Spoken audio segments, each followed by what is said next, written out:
वो कहते हैं ना, कांच के घरों में रहने वाले दूसरे घरों पर पत्थर फेंका नहीं करते।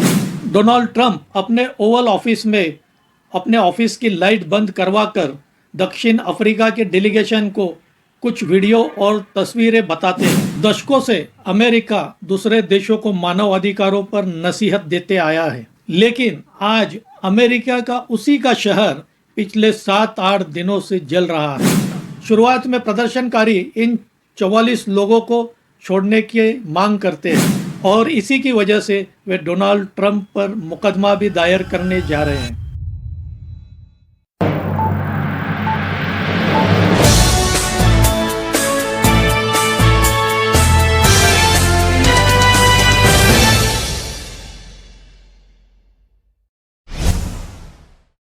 नमस्कार दोस्तों, मैं राजेंद्र दायमा आपका स्वागत करता हूं मुंबई टुडे लाइव चैनल में। दोस्तों, अमेरिका एक ऐसा देश है जो दूसरे देशों में मानव अधिकारों के प्रश्न उठाता रहा है। यहां तक कि अमेरिका ने भारत में कश्मीर के विषय में भी मानव अधिकारों के प्रश्न उठाए हैं। अमेरिका खुद अपनी तरफ से दूसरे देशों के मानव अधिकारों पर रिपोर्ट बनाता है और इन देशों को टारगेट करता रहा है। पिछले 7-8 दिनों से कैलिफोर्निया राज्य के लॉस एंजलिस शहर में प्रदर्शन चल रहा है और यह प्रदर्शन उग्र होते जा रहा है। इमिग्रेशन एंड कस्टम्स एनफोर्समेंट यानी आईसीई डिपार्टमेंट की तरफ से लॉस एंजलिस शहर में कई जगहों पर छापे मारे जाते हैं। यह आईसीई अप्रवासी अमेरिकी नागरिकों की जांच करता है, उनके दस्तावेज चेक करता है और ऐसे कुछ 44 लोगों को आईसीई गिरफ्तार करता है और यहीं से लॉस एंजलिस में प्रदर्शन की शुरुआत होती है। कैलिफोर्निया राज्य यह मैक्सिको से लगकर है और यहाँ मैक्सिको से काफ़ी अप्रवासी नागरिक कैलिफोर्निया में काम करने के लिए आते हैं, लेकिन इन 44 अप्रवासियों को न छोड़ने की वजह से यह प्रदर्शन उग्र होते जा रहा है। पिछले शनिवार को ही डोनाल्ड ट्रंप प्रशासन लॉस एंजलिस शहर में 2000 नेशनल गार्ड्स की तैनाती कर देता है, जो कि सशस्त्र बल की तैनाती है।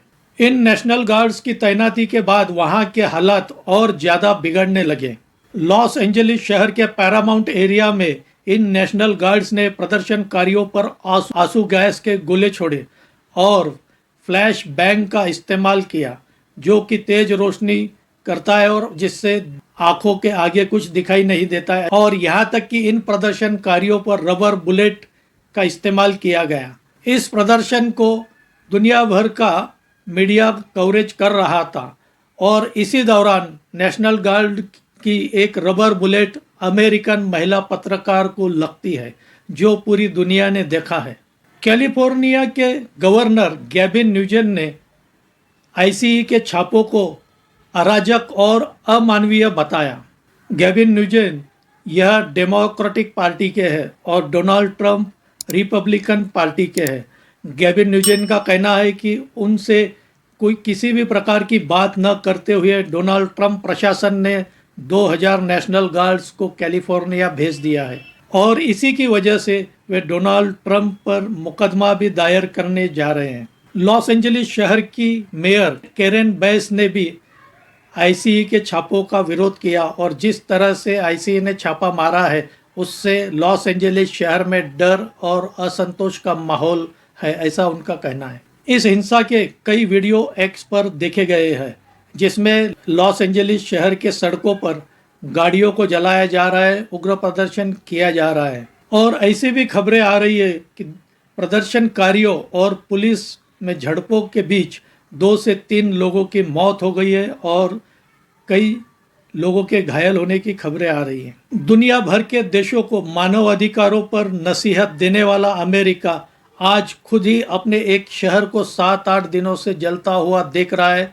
और इन दंगों पर काबू नहीं पा सका। हमने 2-3 महीने पहले ही देखा है जिस तरह ट्रंप प्रशासन ने अप्रवासी भारतीयों को हाथ में हथकड़ी और पैरों में बेड़ियां डालकर डिपोर्ट किया, भारत भेजा, यह पूरी दुनिया ने देखा है। यह कैसा मानव अधिकार है?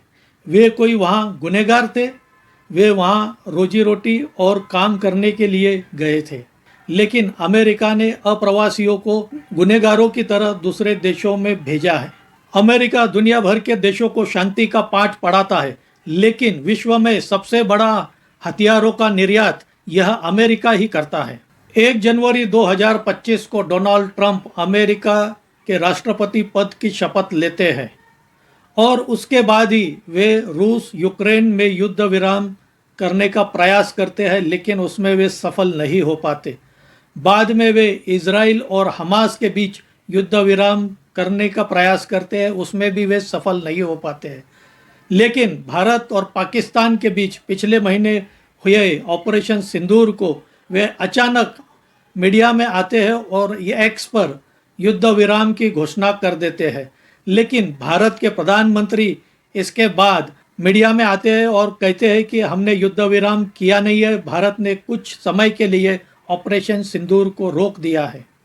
इन घटनाओं से पता चलता है कि डोनाल्ड ट्रंप अब कितने उतावले हैं अपने आप को एक शांति दूत बताने के प्रयत्न में। आज उनके ही अपने एक शहर में 8 दिनों से हिंसा और अराजकता फैली है।